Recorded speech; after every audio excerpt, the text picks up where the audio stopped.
Après des mois de combats et d'intenses propositions diplomatiques, la paix entre Israël et le Hezbollah a été obtenue, pour l'instant. Les actions militaires entre l'armée israélienne et le groupe soutenu par l'Iran au Liban ont entraîné des morts et des destructions catastrophiques pendant des mois.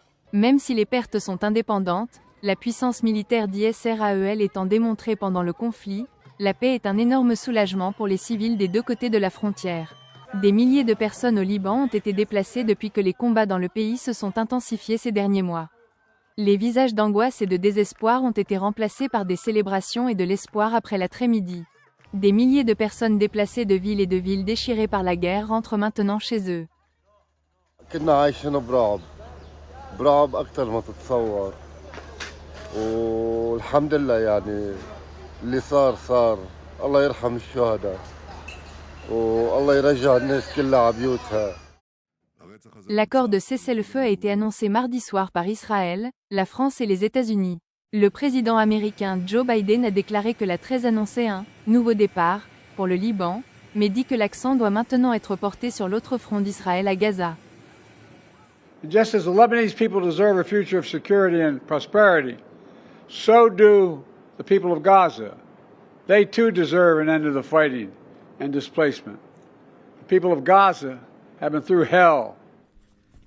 Biden a révélé que les troupes israéliennes se retireront du Liban au cours des 60 prochains jours. Le Hamas a signalé qu'il était prêt à une trêve à Gaza.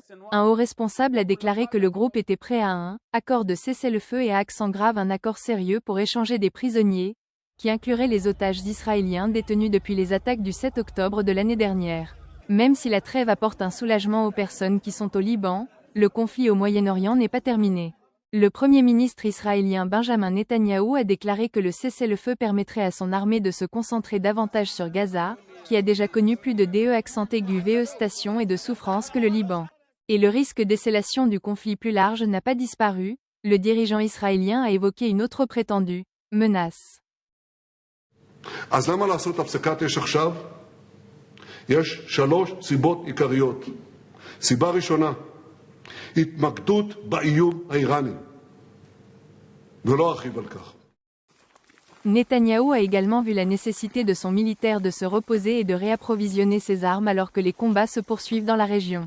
Avant l'entrée en vigueur du cessez-le-feu à 4 heures du matin, heure locale, des attaques israéliennes ont touché un passage frontalier entre le Liban et la Syrie, tuant 6 personnes. L'OPTISME est justement là après ce cessez-le-feu qui paraissait impossible par temps. Mais pour une paix plus large dans la région, de nombreuses mesures doivent être prises par chaque partie impliquée. Rapport du bureau, NewsX.